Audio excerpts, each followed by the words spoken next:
আমরা সবাই আছি তো তুমি করে আমি তো হাদি হাদি আপনারা বিরোধী জিন্দাবাদ জিন্দাবাদ বাংলাদেশ বাংলাদেশ জিন্দাবাদ জিন্দাবাদ আপনারা জানেন যে আজকে 15 দিন যাবত হয়ে গেছে আমার ভাই ওসমান হাদি নাই, মারা গেছে, তাকে খুন করা হয়েছে। এখন পর্যন্ত মন্ত্রণালয় থেকে, রাষ্ট্র থেকে কোনো প্রকার জবাবদিহিতা আসছে না। তার খুনিরা এখন পর্যন্ত খোলা ঘুরে বেড়াচ্ছে। আমাদের দাবি একটাই, খুনিকে ধরতে হবে, তার বিচার করতে হবে এবং যত দ্রুত সম্ভব তাকে বিচারের আওতায় আনতে হবে। আমরা চাই না আমাদের আর কোনো ভাই এভাবে রাজপথে মারা যাক। হাদি ভাই কবরে আছেন, আজকে 9 দিন হলো আমাদের হাদি ভাই কবরে আছেন। ভাইয়া আমাদের জন্য মানে লড়ে গেছিল, কিন্তু ভাইয়ার একটাই আশা ছিল যে আমরা যদি রাজপথে হত্যা হয় তাহলে যেন বাংলাদেশ যেন আমাদের হত্যার বিচারটা করে। কিন্তু আজকে 9 দিন কিন্তু আমার ভাইয়া কবরে গেছে, তার হত্যার বিচারে নেই। আমরা চাই খুব দ্রুত খুনিদের জন্য দ্রুত নিয়ে এসে হত্যার বিচার করা হয়, যাতে আমাদের বাংলাদেশের জনগণ মন থেকে শান্তি পাক। আমরা এটাই চাই, জন্য আমরা আজকে রাস্তায় এসেছি।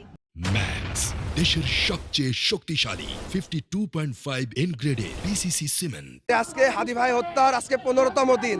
আমরা দেখেছি যে হাদি ভাইয়ের যেদিনকে গুলিবিদ্ধ হয়েছে তারপর থেকে ইন্টারিম বিভিন্ন তালবাহানা দিয়ে তাকে উন্নত চিকিৎসার নাম করে বিদেশে পাঠিয়ে সময়ক্ষেপণ করেছে। আমরা একের পর এক, আমরা যখন ঢাকা সহ সারা দেশব্যাপী এই হত্যাকাণ্ডের বিচারের দাবিতে আমরা যখন মানববন্ধন করছি, আমরা আন্দোলন করে তুলছি, তখন আমাদের এটাকে মব বলে করা হচ্ছে, আমাদেরকে জাস্টিফাই করা হচ্ছে। কিন্তু আমরা এই 15 দিনের ধৈর্য ধরতে ধরতে আমাদের ধৈর্যের বাঁধ ভেঙে গিয়েছে। তাই আজকে কুষ্টিয়ার ছাত্র জনতা, জুলাই গণঅভ্যুত্থানের যারা সম্মুখ সারির যোদ্ধারা ছিল, তারা সকলে মিলে আজকে আমরা আতঙ্কিত। আমাদের এই আতঙ্কিত যাতে ভেঙে যায়, বাংলাদেশের আপামর জনতা যাতে নিরাপত্তা বোধ করে। বাংলাদেশের আপনারা দেখেন যে যারা সামনে সার ছিল তাদেরকে গানম্যান দেওয়া হচ্ছে, কিন্তু আমরা বলতে চাই এই গানম্যান আমাদের প্রয়োজন নেই। আমাদের কোনো নিরাপত্তার দরকার নেই, আমরা নিরাপত্তা চাই বাংলাদেশের মানুষের।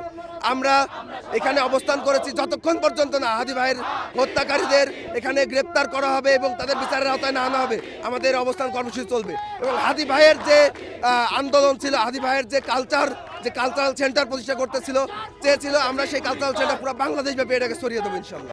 ওসমান বিন হাদি যে হত্যাকাণ্ডটা ঘটেছে, এটা কিন্তু একটি সুনির্দিষ্ট একটি ঘটনা না, এটা কিন্তু একটি ওয়াইড একটি ঘটনা না। এই ঘটনাটার মাধ্যমে তারা জুলাই যোদ্ধাদেরকে একটা মেসেজ দিতে চেয়েছিল যে ভাই, তোমরা যে দেশ যে নতুন করে তোমরা স্বাধীন করছো, এটা কিন্তু তোমরা যে ভারতীয় আধিপত্যবাদের বিরুদ্ধে তোমরা যে কথা বলতেছো, এই কণ্ঠটা আমরা কিন্তু রুখে দেব।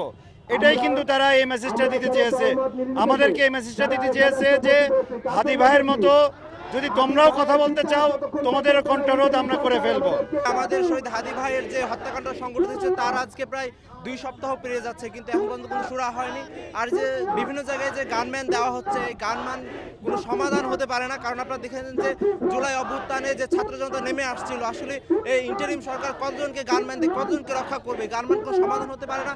জুলাই বিপ্লবী সকল বিপ্লবীদের সুরক্ষা নিশ্চিত করতে হবে, নিরাপত্তা নিশ্চিত করতে হবে, এবং যে গোয়েন্দা সংস্থাগুলো আছে সেই গোয়েন্দা সংস্থাগুলোকে জবাবদিহির আওতায় আনতে হবে। তারা কিভাবে বাংলাদেশ থেকে পার হয়ে ভারতে চলে যায়, এবং ইন্টারিমের কাছে আহ্বান থাকবে সকল রাঘবগলদেরকে, ভারতের শেখ হাসিনা থেকে শুরু করে মোদিকে আন্তর্জাতিক আইনের আওতায় তাদেরকে সম্মুখীন করতে হবে এবং তাদেরকে বাংলাদেশে ফিরিয়ে এনে বিচার সুনিশ্চিত করতে হবে। এটি আমাদের এক হাদি ভাই চলে গেছে, আপনারা দেখেছেন ঢাকা সহ পুরো বাংলাদেশে হাজার হাজার লক্ষ লক্ষ হাদি নেমে এসেছে। বিচার নিশ্চিত না হওয়া পর্যন্ত আমরা রাজপথে আছি, আমরা রাজপথে